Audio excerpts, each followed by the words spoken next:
18, bellowed Viv.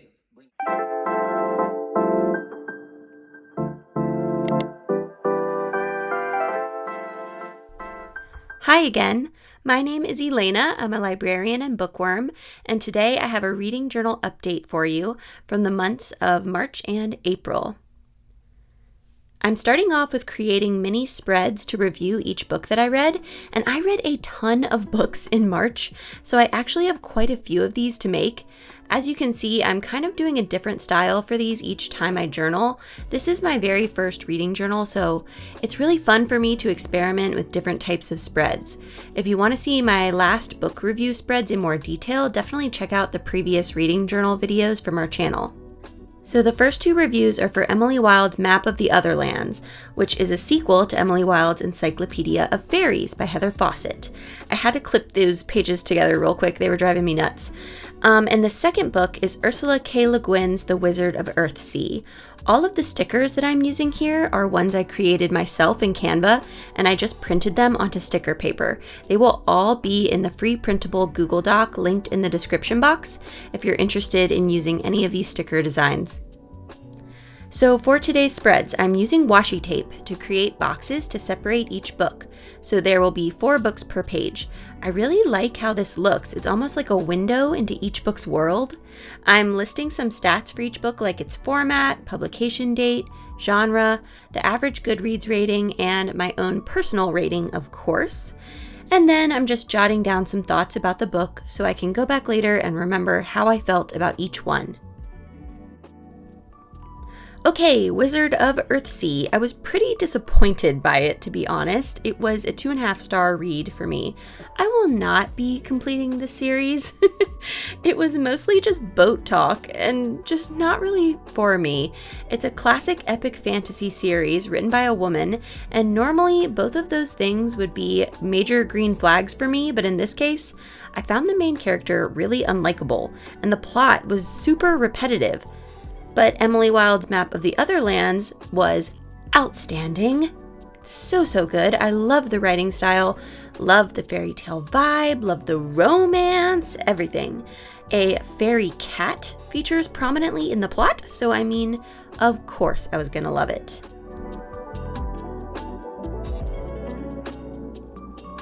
Next we have Daughter of No Worlds and Children of Fallen Gods by Carissa Broadbent. I thought these stickers were so cute, the wings and a little quote from the first book. I gave Daughter of No Worlds 5 stars. I absolutely loved this book. Tasana is a super refreshing heroine, and Max is adorable. I loved their dynamic at the cottage, and I thought the setup for the plot was really unique and interesting. I also love her Crowns of Nyaxia series, starting with The Serpent and the Wings of Night, so I was not surprised at how much I loved this book. But what I was surprised by is how I freaking hated the second one, Children of Fallen Gods. I gave it 2 stars, purely out of respect for the first one. I don't know what happened here. The characterization just fell apart. The characters were in dire peril so often that it literally became boring. It was just not well paced. So it was a no for me. By the way, let me know if you like when I give a mini review in these voiceovers, or if you would prefer that I focus on the journaling process itself and save the reviews for our monthly roundup videos. If you could let me know in the comments, that would be super helpful. Next we have Hamnet by Maggie O'Farrell and Children of Blood and Bone by Tommy Ademi. Hamnet really surprised me. I thought it would be a pretty straightforward historical fiction, but this actually read very witchy to me. The story focuses on Agnes, who was Shakespeare's wife, but the story is all about her and their children, not really about Shakespeare. Agnes is very witchy, and I really enjoyed that. I also liked the flowery prose. It gave me vibes similar to The Night Circus and The Starless Sea by Erin Morgenstern. Children of Blood and Bone is a powerhouse YA fantasy. This was a reread for me, and I was still on the edge of my seat with all of the perfectly paced action scenes in this book. The West African culture and setting made a gorgeous backdrop, and there are giant cats, like leopards and lionesses in the story, so yeah. And magical artifacts, and a quest with a princess. I mean, what's not to love? Over here, we have Skyward by Brandon Sanderson. This blew me away. I did not think I could enjoy a YA sci-fi book this much. This book had me speculating out loud to my friends and family who had no clue what I was talking about and probably didn't care, but I was trying to figure out all the mysteries and understand what was really going on here. I was fully fascinated, and every character was super lovable. 5 stars. And last for this spread, we have The Final Girl Support Group by Grady Hendrix. I did not like this book. I felt very stressed while reading it. I think if you are a movie buff, like a huge fan of classic thriller movies, you might love this book, but personally, I hated every character, and I thought the twists were really obvious and cheap. Plus, the male author's commentary in this book about violence perpetrated by men against women, I don't know, it just felt a little bit icky to me. The non-sentient plant was the only character that I liked. Next page. I read my first Ali Hazelwood, Bride. I vlogged this as well as Ruthless Vows below it by Rebecca Ross. Bride was surprisingly fun. I almost quit in the first 20 pages because the cringy Wattpad writing was a little bit hard to get past at first, but get past it I did, and I'm actually glad. The book turned out to be super entertaining, even pretty funny at times, although admittedly, she's not going to win any awards for the world building in this one. Also, the spicy scenes, I won't even talk about those because I'm kind of trying to repress them, just not my thing, especially the dialogue in those scenes. Ruthless Vows was so highly anticipated by me, but it did turn out to be a disappointment, unfortunately. I feel like the magic of the first book, Divine Rivals, totally just fell apart here, and we were left with an unconvincing plot, characters with very little agency, and probably the weakest villain I've ever encountered. I mean, Dacre was embarrassing as villains go. I still love the enchanted typewriters element, and Iris is a lovely heroine, but other than that, this book fell flat. In the top left, we have Scarlet Princess by Robin D. Mall. I read this in secret. It's one of Erin's favorite series, and I wanted to surprise her, which you can see in our March Roundup video, and you can see her convincing me to read it in our Romantasy-themed video. Anyway, I had so much fun reading this. It was just such a good time. Rowan is one of the funniest and coolest heroines ever. I love that the premise of the book is that she got caught sneaking into an enemy country to illegally buy vodka. I loved all the food and dress descriptions. I was very transported while reading this. Can't wait to continue the series.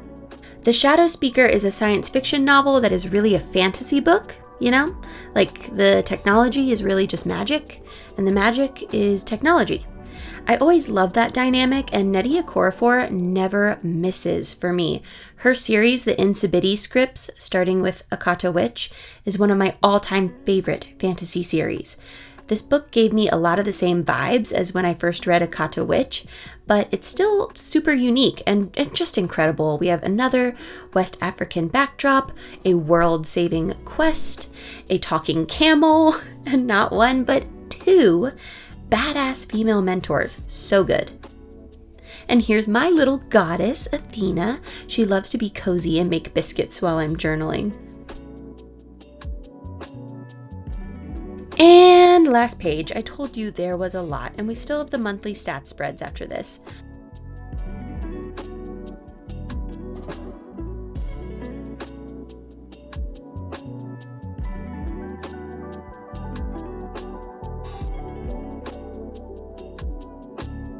So, top right, we have Done and Dusted by Layla Sage. My cowboy romance era continues with this steamy and adorable book. It's a pretty classic setup, and I thought the characters were really well fleshed out.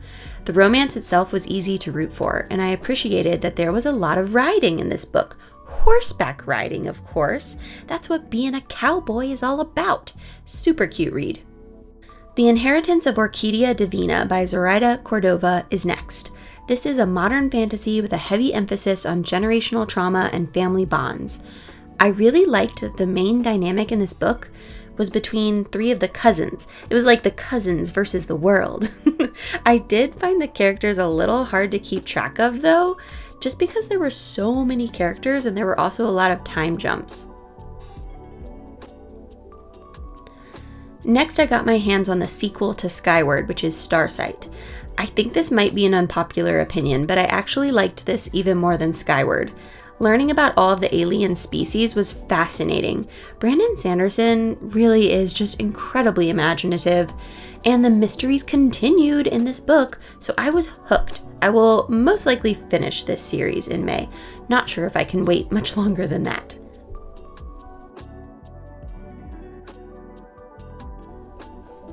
Wrapping up the book reviews with a bit of a letdown, The Tropic of Serpents. This is the second book in the Lady Trent series by Marie Brennan. I loved the first one, but this book was a bit boring to me. It focused heavily on politics and environment descriptions. I wanted there to be more dragons, dragons in the Tropic of Serpents. Not sure if I will continue this series, although I'm leaning towards yes. Moving on to the monthly spreads. I started this March spread in the last reading journal video, so now I just need to finish it up. This is a calendar that I drew to track what books I read on each day of March. There's a little key down below with the book titles. And this was just really useful as a visual of how long it took me to read certain books, how many books I was reading at a time, just a nice overview of the month.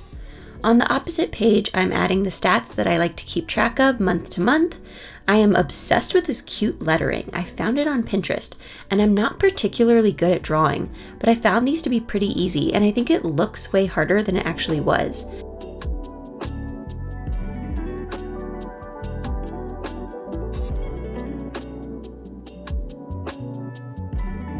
I'm adding a random Divine Rivals sticker that I thought was so cute and just tied in nicely with the typewriter style stamps that I'm using. These graphs are just copied from the ones on Storygraph. They break down the genres and formats I was reading this month.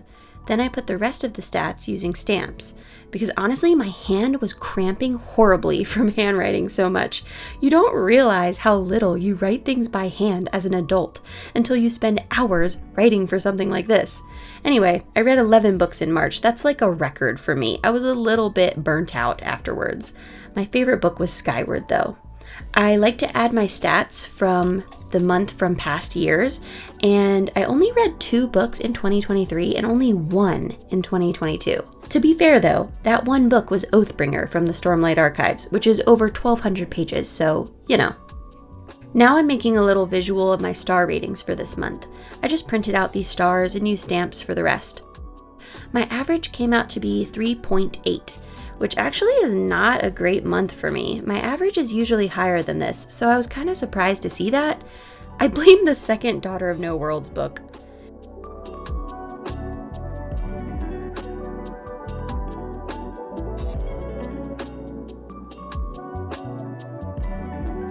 Here's the final spread. It's probably my favorite spread in the whole journal. It's so intricate and detailed. I don't think I could handle making a spread this complicated every month, but March was a really big reading month for me, so I'm glad it turned out this way.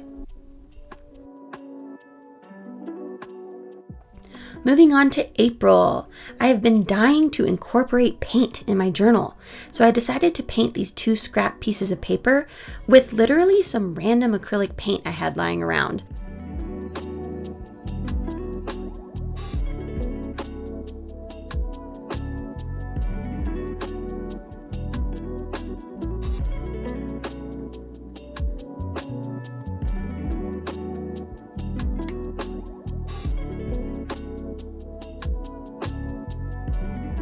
I used a cheapy dollar store sponge to give it some texture and then set it aside to dry.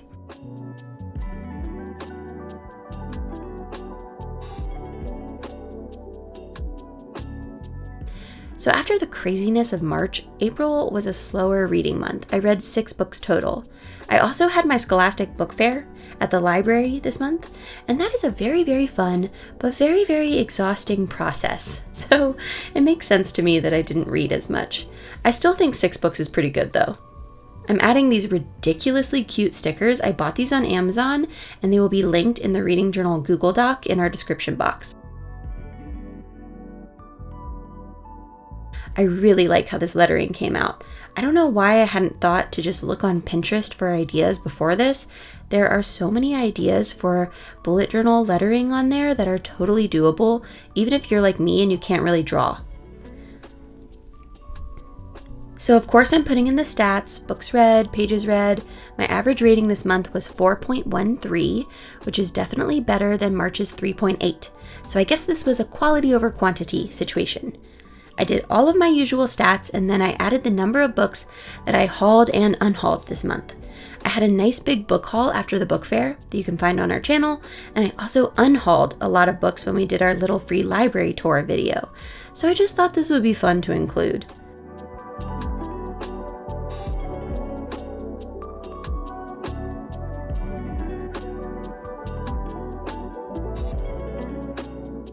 Now I can add some finishing touches with the highlighters. I'm using them to create a little bar graph for the genres and to fill in a pie chart for the formats.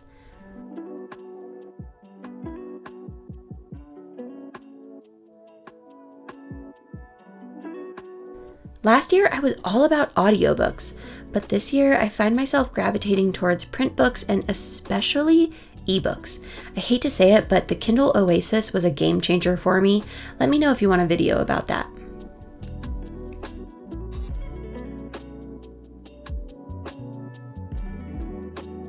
Lastly, I drew in some stars with a gold gel pen and voila! April is done. Way easier than March, I have to say, and so cute. I love how this turned out. And this is a cute little ribbon bookmark that I created, by the way. I love making my own bookmarks, and it's really simple. That might be in another video at some point. Now, let's wrap up with a flip through of the entire journal so far. All of my yearly spreads, which are updated in short form content, and all of the new monthly and book review spreads that I added in this session.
That's it for today. I hope you enjoyed this and maybe got some ideas for your own journaling.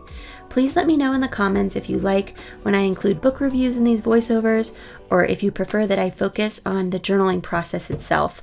I really appreciate any feedback that you have. Please like this video and subscribe to our channel. And until our next video, see you soon.